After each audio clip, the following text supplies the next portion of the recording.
All set. All right. It's 8 a.m. I think we will go ahead and get started. Are we live streaming?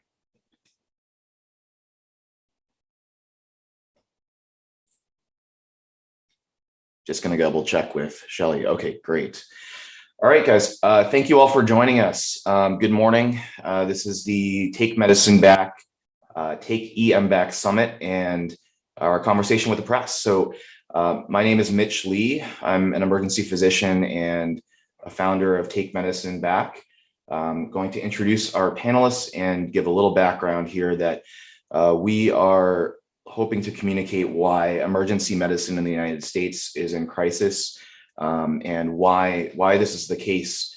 It's not just COVID-19 related, though it has uncovered quite a bit of the shortcomings of our system, as has been pretty apparent to the news media in general. I'm going to introduce very briefly Dr. Robert McNamara, the professor and chair of the Department of Emergency Medicine at Temple University and the past president of the American Academy of Emergency Medicine and current chief medical officer of the AAEM physician group.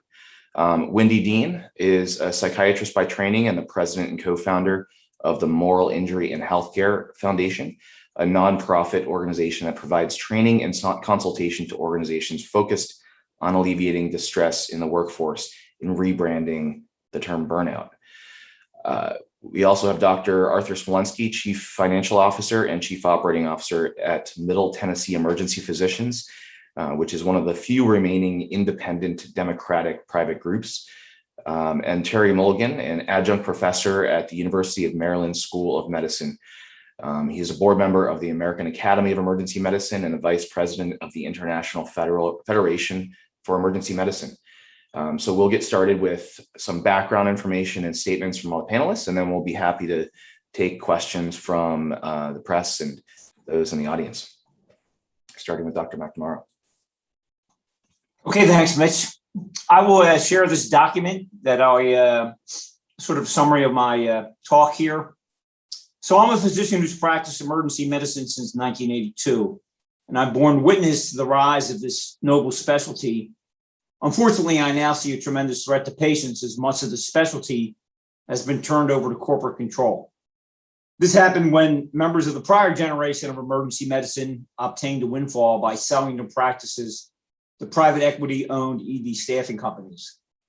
Consequently, we've seen a radical shift in emergency medicine from a central focus on the care of those in crisis to where profits are put over patients. Corporate control has led to numerous ills, first of which the corporatization of emergency medicine has affected the quality of patient care. The large majority of EM physicians believe corporatization has led to a deterioration in the quality of care, and that's demonstrated on a research slide by the American College of Emergency Physicians, which is on the attachment that you'll see. In the corporate-run emergency department, physicians risk their livelihood if they speak up on behalf of the patient or on the quality of care. My own research referenced has proven this. This denial of due process and dumb cooperation of hospital administration has enabled this situation. Emergency doctors can be fired on short notice without a chance to contest the termination. If the companies employ a doctor who insists on things like adequate nursing staff, better equipment, or other such safety items, they risk losing the contract if this upsets the hospital administration. For example, a participant in the summit, who will speak later, Dr. Ming Lin, was terminated by one of these corporations, Team Health, for advocating for COVID personal protective equipment for the staff. Other similar pandemic-related stories exist. 60 Minutes, in a 2013 show entitled The Cost of Admission, demonstrated that Envision, at the behest of Health Management Associates, a for-profit hospital chain, imposed admission quotas on its EM physicians. Additionally, physicians are increasingly concerned over the use of non-physician providers by these ED groups to improve the bottom line.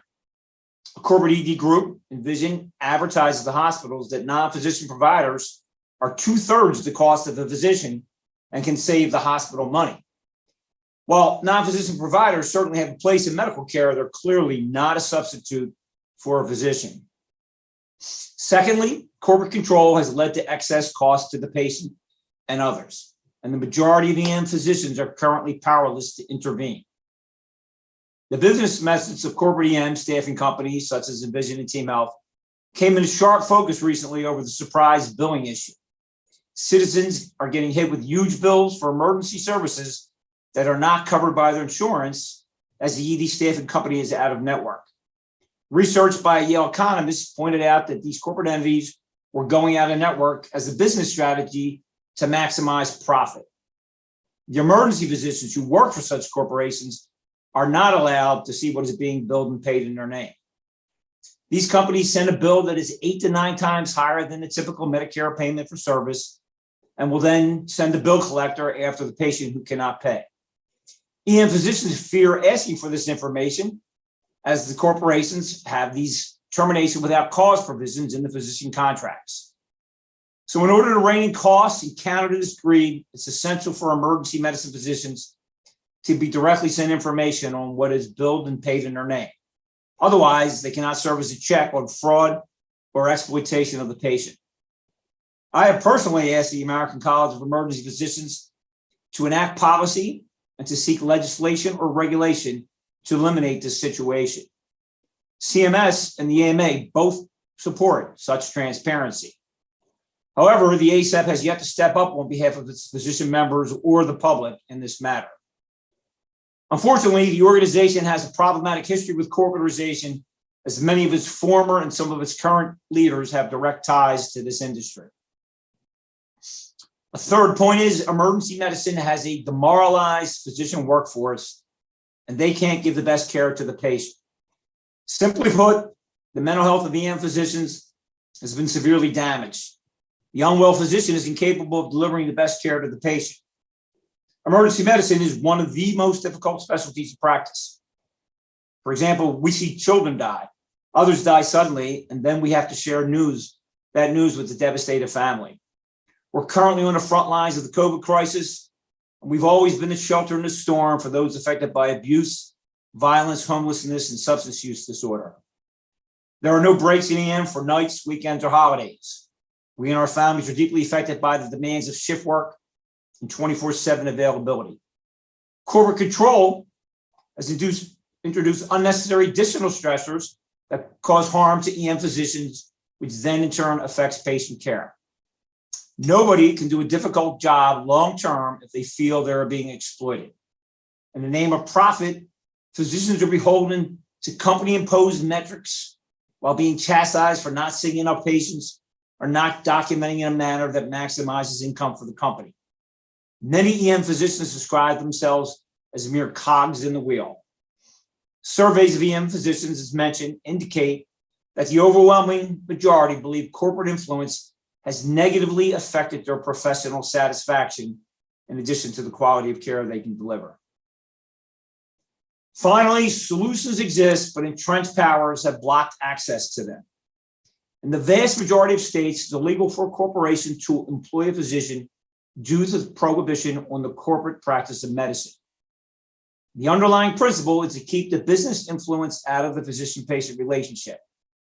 Corporate EM groups skirt this by setting up sham professional associations wherein a doctor lends their name to the company while having no actual control over the professional association.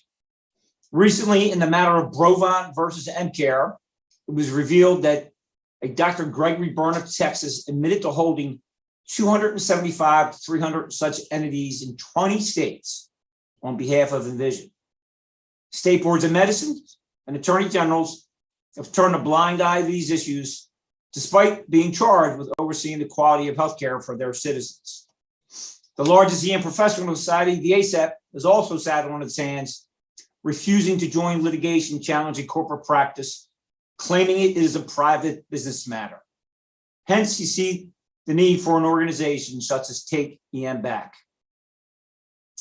My recommendations are, this is critically important issue, certainly to myself as a physician who went into the specialty of emergency medicine to care for society's most vulnerable patients. But I argue that this is critical for all of us, not just the emergency physicians. Private equity and corporate control have no place in the sacred space of the nation's emergency departments. Full transparency, where EM physicians see what is billed and paid in their name without the need to ask for this information would be a strong hedge against abusive billing practices. Enforcement of the prohibitions on the corporate practice of medicine is sorely needed to eliminate the business influence in the emergency physician-patient relationship. Finally, passes of such bills as HR 6910, the Emergency Room Hero and Patient Safety Act, would protect the physician's ability to speak out on behalf of their patients. Thank you for your interest and attention.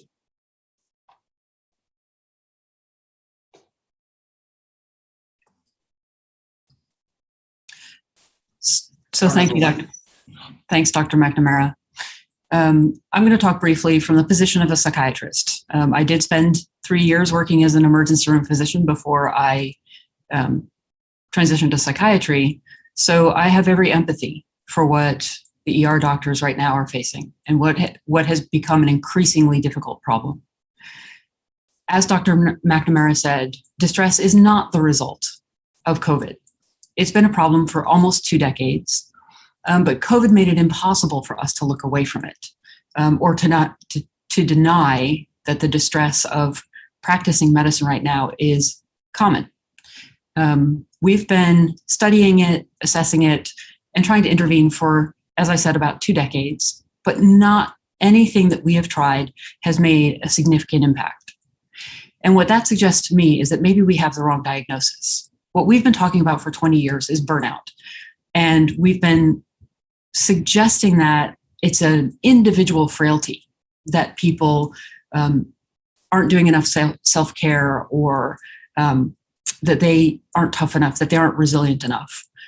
But the reality is that maybe we need to reframe that distress and acknowledge that the increasingly corporate environment of healthcare impacts those who work in it. Physicians and other clinicians take an oath to put their patients as a priority. But as organizations increasingly hold them accountable for business metrics, their allegiances are, they're being asked to shift their allegiances more toward the organization, less toward the patient. And that feels untenable to all of us. We had no illusions when we went into medicine that we would work long hours, that we would see impossibly difficult things. But what we didn't know was how hard it would be for us to do the right thing by our patients and to get them the care they need. That is the crux of moral injury as opposed to burnout. Right now, we have a shortage of nurses, and we're predicting a shortfall of clinicians, of physicians by 2035 of almost 100,000. It takes 10 years to educate and train a physician. So the easiest way to meet the level of physicians that we need in this country in 15 years is to stop the outflow. But in order to do that, we need to take good care of our healthcare workforce. We need to get out of their way so they can do the job that they went into the way they imagined that they would be able to do it, taking very good care of people at their most vulnerable. Our goals are aligned with our patients' goals. We want them to have safe care with good outcomes. But we need healthcare leadership to ask what the workforce needs to be successful and get it for them, which sometimes means running interference with regulations and legislation. We also need to ask how the business of healthcare can support the mission of good care rather than clinicians supporting the business of healthcare. Thank you. Thanks, Dr. Dean, and also introduce Dr. Lisa Moreno. Dr. Moreno is the president of the American Academy of Emergency Medicine, and is also going to say some words speaking especially about due process that was alluded to by both Dr. McNamara and Wendy Dean and the Healthcare Heroes Act. Thank you so much. So let me just briefly say what due process is, since a lot of people don't know. Due process is a constitutional right that is afforded to every citizen of the United States. And it means that if you are accused of something, that you have the right to be told what you're accused of. You have the right to face your accuser. You have the right to defend yourself in front of a jury of your peers, and you have the right to appeal a decision of that jury. Now, you say to yourself, how does this apply to physicians? Now that we have a corporate model for the practice of medicine, and let me just tell you that we are the only country in the world that believes that healthcare is not a human right, but healthcare is an opportunity for individuals to form corporations and make profits off of the suffering of the ill and the injured. Every other country has a format that says that healthcare is a human right. We do not. So because we believe that healthcare is an opportunity for individuals to make a profit, we are, as the previous speakers said, sort of moving the doctor out of the equation. The doctor is now the cog in the wheel. The doctor's salary is the expense that the corporation has. Money from the patient is how the corporation generates its income. So we want to have the doctor earning as little as possible. We want to have the patient spending as much as possible. This means that if the patient doesn't have insurance or the patient has, quote unquote, bad insurance, the doctor must be schooled and trained and encouraged to do the least amount for that patient and get them out of the emergency department as quickly as possible so that profits can be maximized. Because we live in a capitalistic society, and a capitalistic society says that we must earn the most amount of money possible for our shareholders. Now, look, like everybody else, I have a retirement plan. I want the corporations I invest in to make a lot of money so that I can retire someday. But there is a conflict of interest when corporations are practicing healthcare. Physicians take an oath, and that oath says that we will put the patient's needs ahead of all else. We will put the patient's needs ahead of our own. We will put the patient's needs ahead of our safety. We will put the patient's needs ahead of profit. We will put the patient's needs above all else. But when we as Americans have allowed a corporate model to take over the practice of medicine, the physician is no longer what the word physician means. The word physician means that we are a teacher. It means that we educate our patients. It means that we are a mentor to the residents that we are training. It means that we are healers. We profess. It's not a job to be a doctor. We profess a sanctified oath that we will put the patient first. Corporations are not allowing us to put the patient first. And because corporations are not allowing us to put the patient first, we need that due process I referred to when I started speaking. We need the right to be told if we're fired. We need to be told why we've been fired. We need to face our accuser in that corporation. And we need a jury of our peers. Who are our peers? Other doctors on the medical board of the hospital, on the medical staff association of the hospital, to hear us defend ourselves. Now, corporations don't want to spend money and waste time on this, so they routinely ask doctors, if you want this contract and you want to work in our hospital, you must sign away your due process rights. You must waive them. You must say that we can fire you at any time we want without telling you why you're being fired.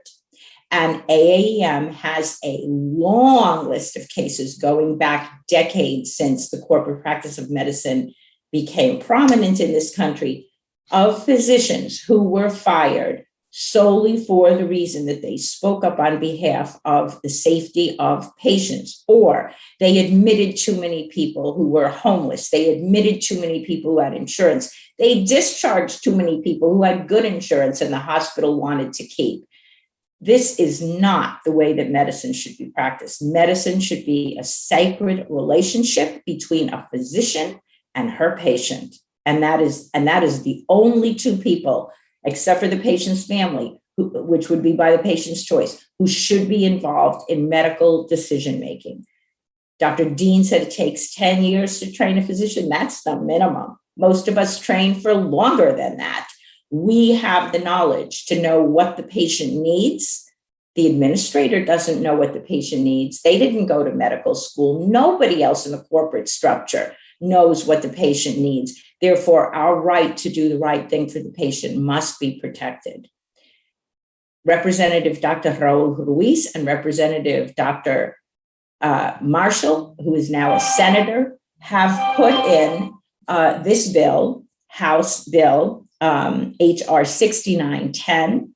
This will prevent any third party from demanding that a physician sign away their due process rights as a condition of employment. We need that bill to pass. We need the protection given back to us so that we can do the right thing for the patient and not lose our job because of it. Ultimately, we need the whole practice of medicine to come back to us. We need the whole practice of medicine to belong to the physician and her patients, to be driven by the physician and the physician's joint shared decision-making with the patient. We need to take medicine back. Thank you.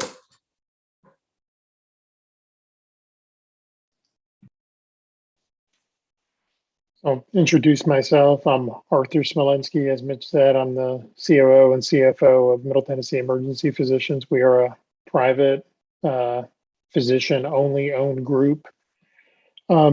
Speaking to what Dr. Moreno just mentioned, Medscape recently came out and said over 50% of all physicians are now employed by some sort of entity. In emergency medicine, that number is significantly higher. I am currently working on some research, and sort of the rough estimates so far that we have back are about 65% of all patient visits in the larger U.S. cities are by contract management groups, as mentioned here before, the Team Healths, the Envisions, the APPs, and the USACSs and Schumachers of the world. Another 20 to 25% are employed by hospital systems, which leaves about 10 to 15% of emergency medicine physicians working for physician-owned groups. And, that's not to say that some of those groups aren't wholly owned by other physicians and not truly democratic or equal or fair. I think the issue becomes physicians don't know what they're billing, what's being collected in their name.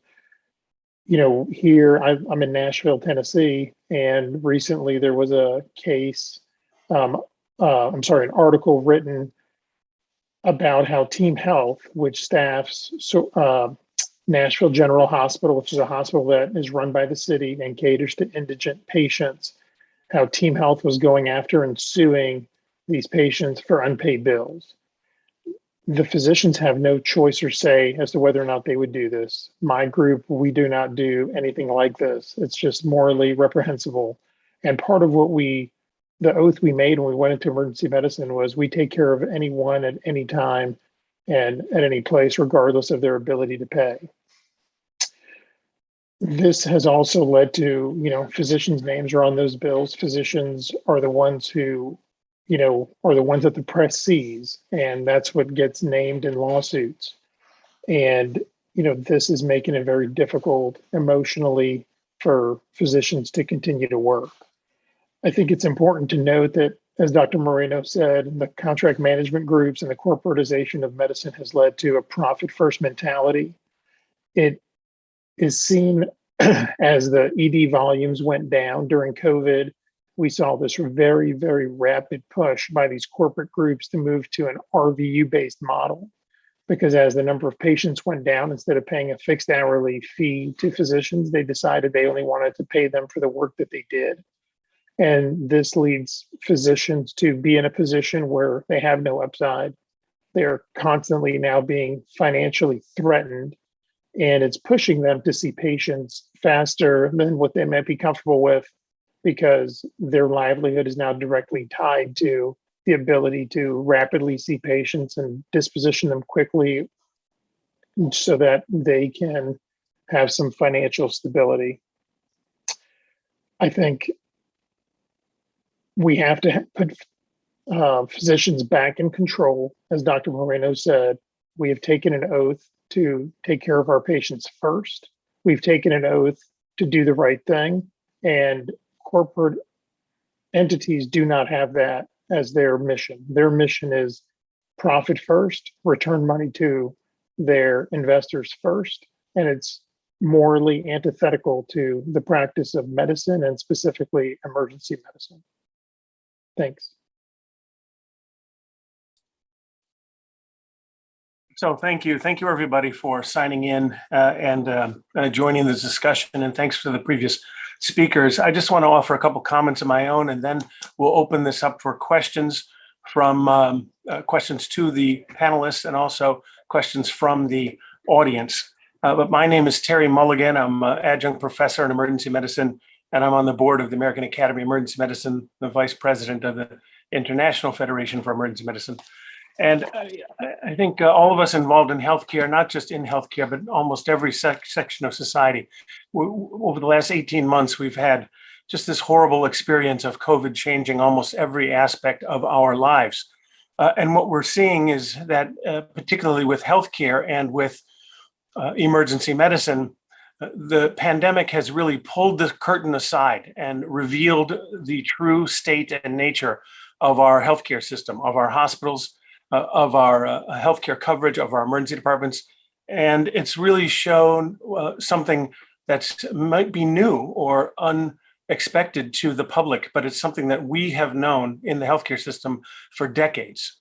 As Dr. Dean mentioned, this is a decades-old problem that is being revealed by the pandemic, that the emergency department in particular and the hospital system has been running in the red, running at 9,000 RPMs, running on a very lean mixture, running too fast, with understaffing, under equipment, under training, under attention, and misunderstanding. And emergency medicine itself, having been pulled into existence by the way patients behave, was brought about partially to fix this problem in healthcare. But what has happened over the last 20 years, particularly revealed in the last 2 years, is that the emergency department we've become a victim of our own success. There's a professor, Louis Goldfrank, one of the grandfathers of emergency medicine, who says every patient who presents to the emergency department represents a failure of the public health system, which means that the emergency department is it's being used for much more than just emergency care. We've become the safety net for the American public, the safety net for our patients who have nowhere else to go, the safety net for our specialists who are becoming rarer and rarer and harder to find, the safety net for our healthcare system that has cracks and holes and uses the emergency department to fill in those cracks and holes. And really, the emergency department serves as the safety net for all of the cracks and holes in society. So all of the inequities that are caused by differences in socioeconomic status and the legacies of racism and sexism and immigration status, all of these inequities, they ultimately write themselves into pathology, into patients' bodies, their chemistry, their psychology. And those patients fall through the cracks of society, fall through the cracks of the healthcare and the insurance system, and they come to the ER. And we love that in the emergency department. We want to see those patients. We've been trained to see them. But the corporate practice of medicine has tied our hands behind our back or nailed our feet to the floor and has prevented us from being able to take care of the patients who need the most care, the patients who are potentially dying or having major disability if they don't get the right care at the right place at the right time. In the emergency department, we see these inequities in society and in healthcare system, and we act like the cleanup crew that comes in after the parade goes through the city, and we clean up what's the leftover mess that the healthcare system leaves behind. What we've seen in the corporate practice of medicine, particularly private equity becoming interested and business practices becoming interested, medicine in general can benefit from some of the efficiencies and streamlining and standardization that business practice brings. But medicine is not business. Medicine, as Dr. Marino mentioned, is a sacred relationship between patients and their physicians. And medicine should not be involving itself in profit over patients. What we're seeing is that private equity in medicine causes public inequity and causes medical inequity. So what I think is happening in the COVID pandemic, in terms of what it's showing about the healthcare system, is that COVID is actually revealing itself to be the 9/11 of the healthcare system, in that this is a major global event. It's a major national event in every country. And just like in 9/11, there was a before 9/11 period and an after 9/11 period. I think in the healthcare system, there's going to be a before COVID period and an after COVID period. And in the next 2 or 3 years, I think we can expect a lot of major changes to happen. Some of those changes will be good. Some of those changes might be bad, just like after 9/11. And what we need to do is recognize what the major problems are for healthcare and the emergency care system. That medicine is being attacked by the corporate practice of medicine. Most medical practices, including emergency medicine, are being taken over by business interests. And this has to be stopped. This is the major change. This is the major improvement. We hope that COVID will finally instigate and reveal and allow some real and lasting changes to be made. Thank you, Terry. I just wanted to put a little perspective on here because I'm 4.5 years out of my emergency medicine residency, and I feel like I kind of jumped into a pot of boiling water as far as the corporate practice of medicine goes. And I just wanted to put this in context for everyone that emergency medicine, these corporate abuses have been identified for over 30 years. And that started with the book called The Rape of Emergency Medicine, published 30 years ago. And to this day, emergency medicine is actually the only specialty with a competing specialty society. You've seen some of it here, created with the recognition that there was some complicity with the primary society in this corporate abuse. So if this has been going on for 30 years, aside from COVID uncovering it, I liken this to a long-term case of uncontrolled diabetes, and now we're having the heart attack, like the big one at this point. And that's a combination of COVID and private equity involvement. Business abuses have been going on for a long time. Private equity is the most accelerated version of that we've seen. And there is now a rapid acquisition, as we've alluded to, in that regard. So at this point, let's open it up to any questions.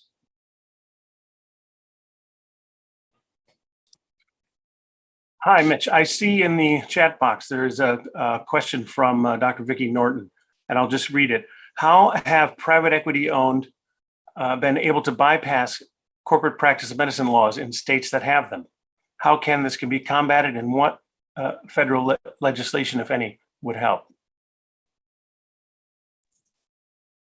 So I can address that one. I mean, it's fairly simple when you analyze the stuff, and I mentioned this in my talk, and I'll discuss it a little later. In the states that have the prohibition on the corporate practice of medicine, a vehicle is set up to get around the intent. A physician, a company physician, lends their name to the professional corporation, and everything's controlled and operated. The charges are set by the company. They control all the finances. They determine who's going to work, who's going to see the patient. How many doctors? Are there going to be adequate doctors? Certainly, that's an issue to maximize profit. You don't want a doctor twiddling their thumbs. You want them seeing as many patients as possible. Or maybe it's not a doctor seeing the patient. So this is that Brovon case, which is in my handout. You can read that. You can also look at the ProPublica article where Team Health was sued by Molina Healthcare in the state of Texas. They had the same thing set up. Dr. Lance Williams thought all the profit from the emergency department went to the doctors. In his deposition, had no clue. So that's how they get around it. Okay, they're not. The law hasn't said it's okay. Now, certain states do allow corporations to employ physicians as long as they don't interfere with actual medical care. A federal bill to say, this is universal across the states, that corporations can't directly or indirectly employ physicians, I think would be of use. But again, we already have the laws that the states need to step up on. California, New York, Texas, some of the major states, even my home state of Pennsylvania, the attorney generals have just ignored these issues, and they're hiding behind these professional associations.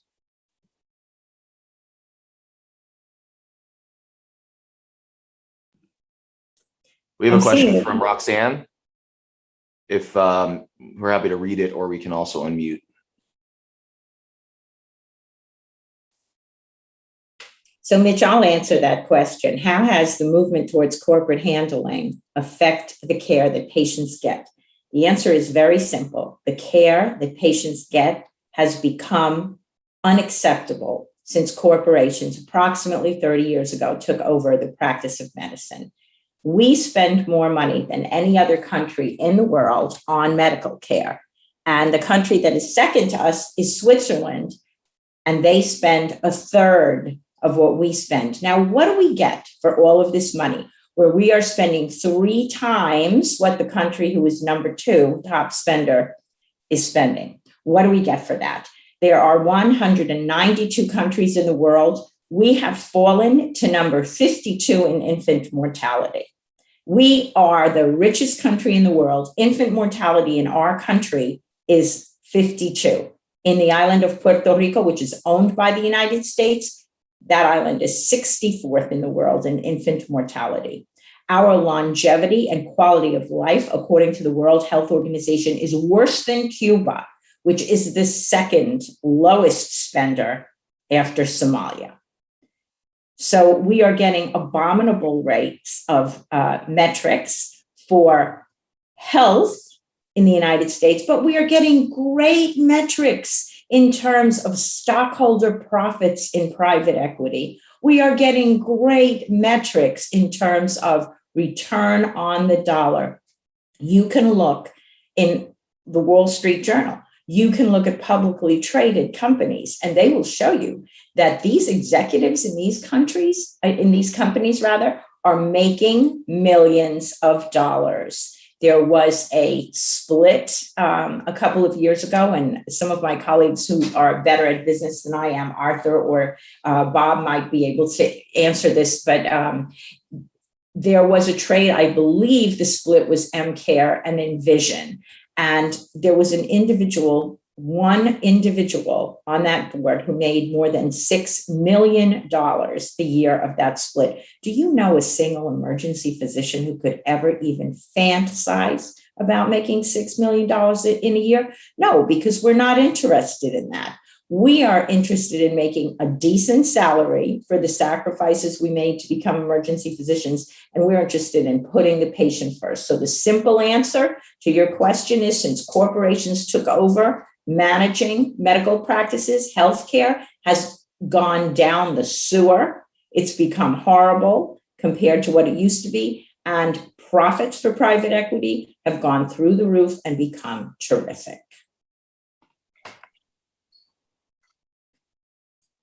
Dr. Mulligan? I'll just add a brief comment to that. The emergency departments have become kind of the catch-all, the overflow pressure valve for this corporate practice of medicine in general. So as business since the 80s and 90s has moved into the hospital and healthcare world, the emergency department has become fuller and fuller and more filled with patients as corporate practices squeeze the house of medicine and squeeze the hospitals in order to make a profit. That pushes patients more and more into having to use the emergency department. And we are trained, as was mentioned earlier, and we're happy to provide care to anyone, anything, anytime. But we cannot be expected to handle everyone, everything, every time. And corporate practice of medicine would very much prefer to have all of the emergencies and all of the inequities happen in one small room of the hospital system, as opposed to happening all across the hospital system. And the way they do this is by maximizing profits. And this is a big problem. The number of patients who goes to the emergency department per year in the US has never been higher. We have 330 million people in the country, and we have 151 million patient visits per year in the ER. ERs provide 51% of all hospital care in the USA. 51% of all hospital care is provided in an emergency department. But again, we're being reduced in our ability to see those patients because of this corporate practice of medicine.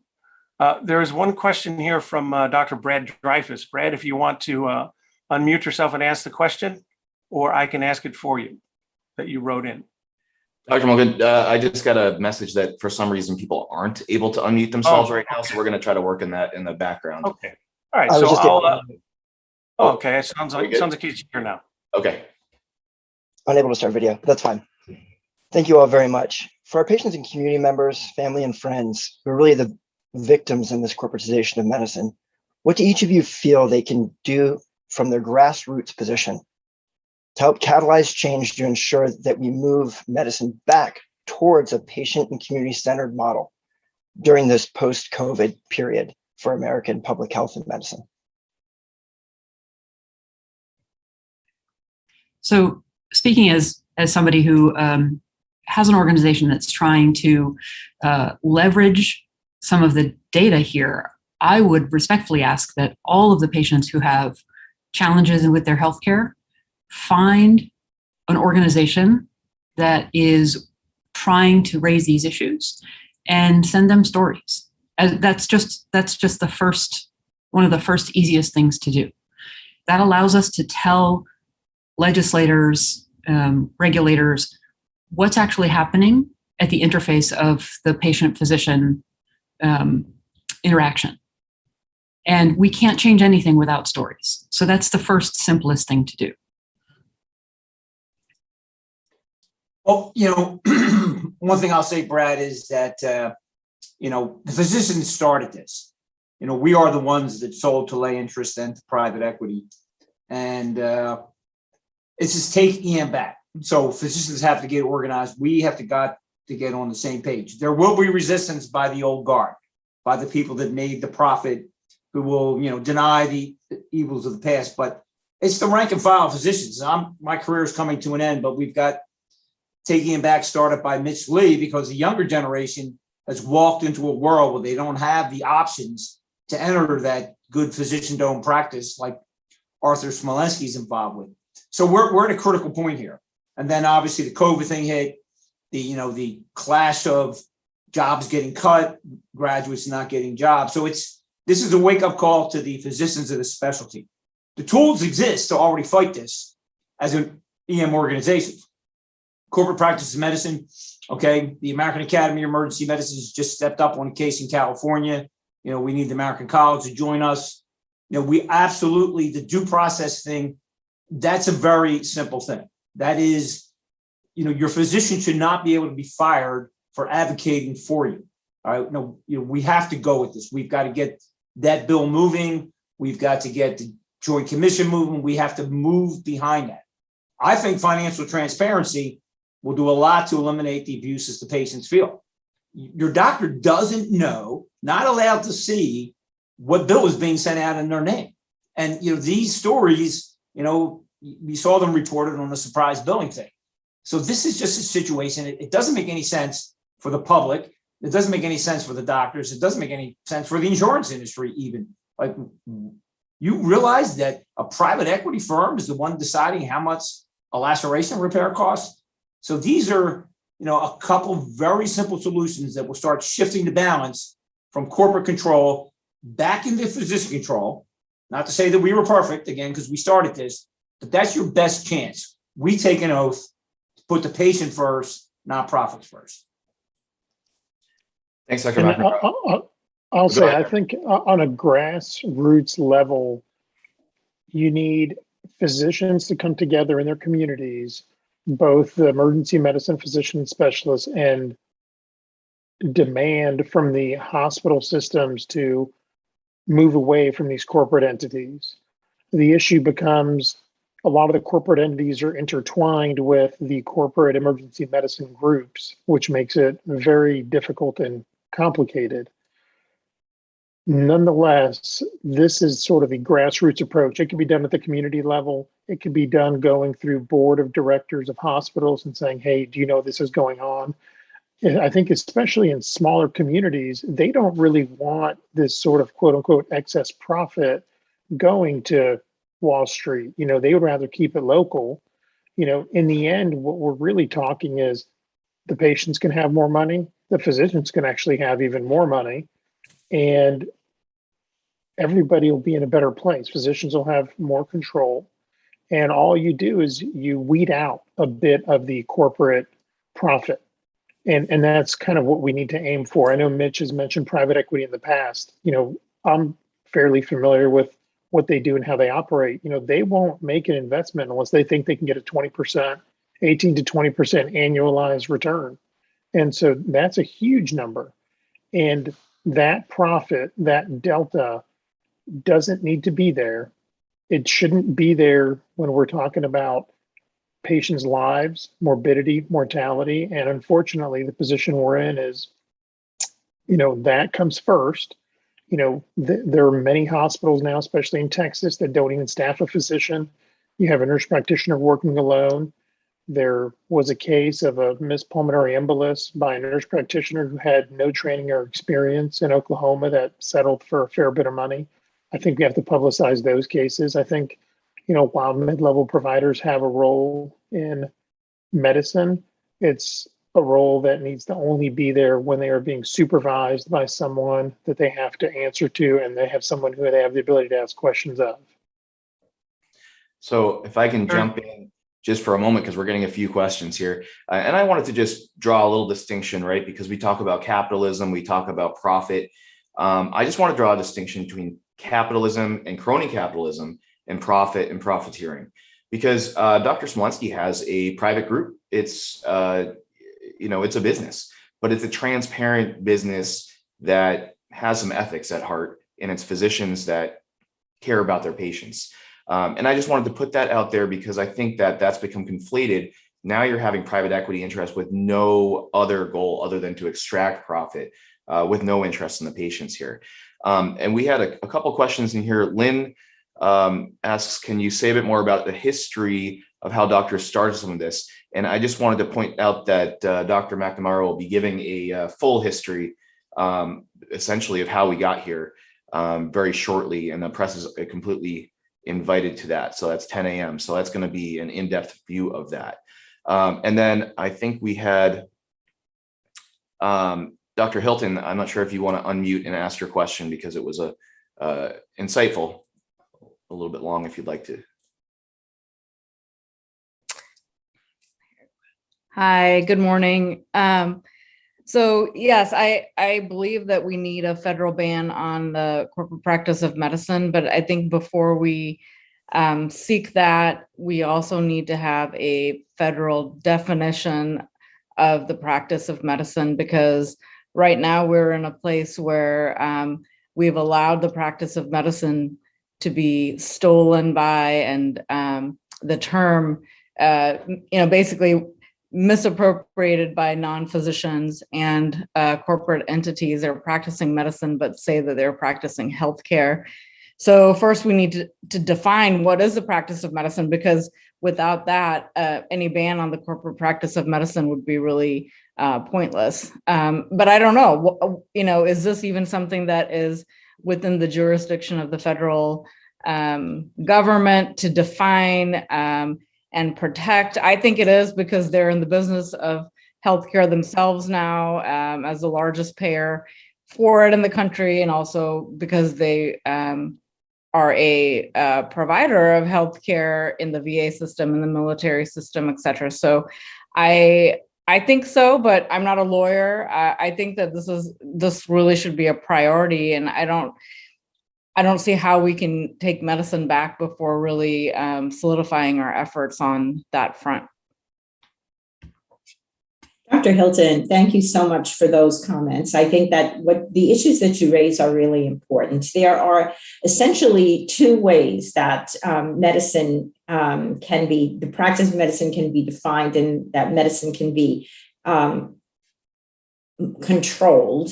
And that is either legislative or regulatory. And so we can either have laws passed, which we're trying to do with HR 6910, that will give medicine back, the control of medicine back to the physician and the patient, or we can go the regulatory route, which AAM has also tried to do by meeting with the Department of Justice, by meeting with other regulatory agencies such as CMS, who have the capacity to write those definitions and to decide on what conditions are going to exist in order for them to reimburse Medicaid and Medicare claims that are made. Now, in the 1960s, President Lyndon Johnson did an incredible maneuver regarding segregated hospitals. You know, the country was at a place where there was still a tremendous amount of difficulty. A lot of states were fighting integration and were maintaining segregation. And Lyndon Johnson made a brilliant move when he signed the act that created CMS, created Medicaid and Medicare. He said that no hospital that was segregated could receive reimbursement from CMS. We can do that again. That can happen again. There can be a regulation, for example, that no hospital that refuses to allow a physician to see what is billed in her name cannot get reimbursement from CMS. But we need to do this in partnership. I said this earlier, and I mean this sincerely. Medicine is a partnership between a doctor and her patient, a physician doctor and her patient. And so we as physicians cannot do this alone, although we are partly responsible for, as Dr. McNamara said, for getting us into this hole that allowed the corporate practice of medicine to occur. But we have to work with our patients. Our patients need to get in touch with legislators, and they need to lobby their legislators, and they need to tell their legislators what they want. They need to talk to the regulators like Mr. Becerra at Health and Hospitals, Health and Human Services in the federal government. Our patients need to be educated, and they need to go into a hospital emergency department or clinic and say, who is taking care of me? Are you a physician? Because I deserve the highest level of care. If you are not a physician, who is supervising you? Who else is going to pop their head in and make sure that everything is being done at the highest level for me? So this has to be a partnership between patients, our patient population, the public, and physicians. We cannot do this alone. We didn't get into this hole alone. The public has allowed this to happen as well. A lot of it was done unbeknownst to them. A lot of it was done kind of behind the scenes in a very sneaky fashion through private equity. But we need to partner, Dr. Hilton. That is the key. We need to partner with the public, and we need to galvanize the public the way the young lords did in the Bronx when healthcare was not being delivered the way the public wanted it to be delivered. The young lords partnered with the doctors at Lincoln Hospital, and change took place. And we need to see that kind of activism again.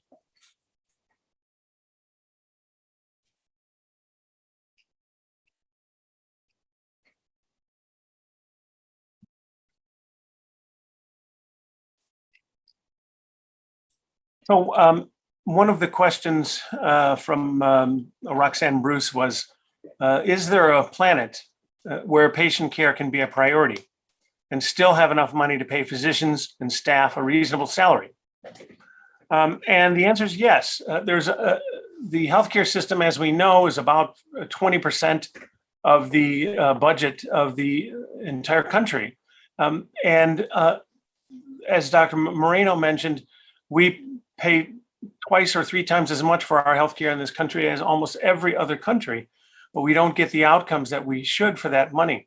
And part of that is because that extra expenditure is the money that goes into people's pockets, into profit. Now, people deserve to be paid to make a living, but people don't deserve to be able to take advantage of healthcare in situations and people's need to receive healthcare in a timely and appropriate manner. And when you merge business practices with medical practices, business practices tend to win because they're focused on maximizing profits, and quality is not a concern. Quality is only a concern as quality of care, quality of healthcare is only a concern in as much as it improves or decreases profits.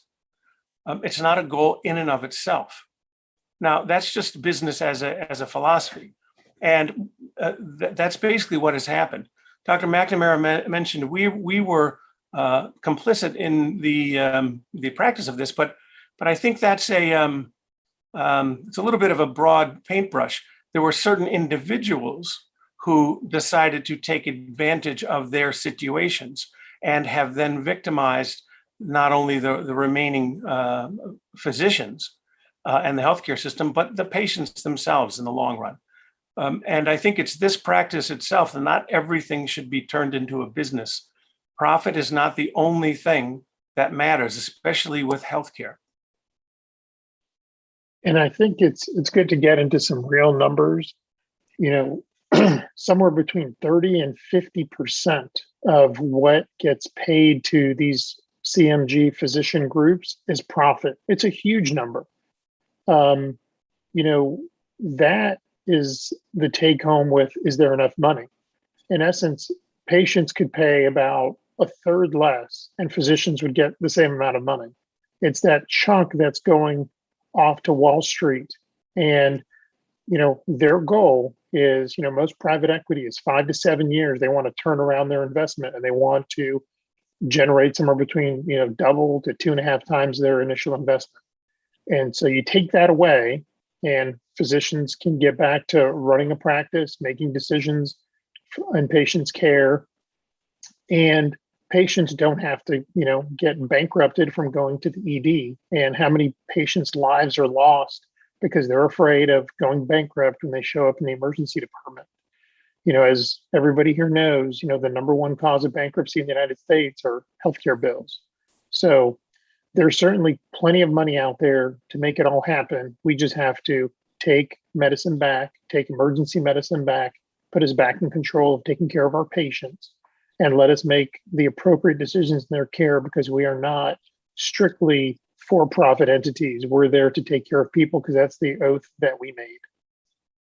And Dr. Schmelinski, you are correct. The statistics do show that of the healthcare dollar that is spent, 30% of the healthcare dollar goes to administrators. 20% of the healthcare dollar goes to physicians. And out of that 20%, physicians have to pay for their office space, for their malpractice insurance, for billing and coding, for their nurses' salaries, for their secretary salaries, for their office rental, et cetera, et cetera. So 10% of the healthcare dollar goes to physician salaries, 30% to administrators. And tell me, what do administrators produce? They produce absolutely nothing. That is a profession that yields no product, but a lot of profit for private equity and a lot of profit for the investors, but no product whatsoever. They do nothing to benefit a patient. No patient comes to a hospital to see an administrator. Every patient comes to a hospital to see a doctor, and yet doctors are getting a third of what administrators are getting. So as Dr. Schmelinski said, think of all the money that could be saved if we could cut out these administrators. Think of all the money that could be saved if we could cut out insurance companies.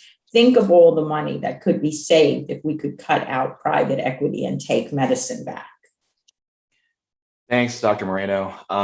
We're going to wrap up this session, but we have plenty of times for question and answer during the subsequent talks. So I wanted to take a moment to thank the panelists here, as well as the media that's joined us, and recognize that private equity is honestly pillaging that industry as well. And so we value open and free quality journalism. And I think that's sort of what we have to look at as far as a profession goes. Dr. Dean mentions this, and we'll discuss more of it a little bit later about what it means to lose a profession and what that is. And we have to value the skills and dedication that everyone brings to the table. So I believe we are moving right here. I think let's just have Diana check with us. And I think we actually have a very good showing here, 45 people or so. And I really appreciate everybody else joining at this time in the morning here. Most emergency physicians here are working physicians, and some got off of overnights. I think we are staying in this room. We're stopping the live streaming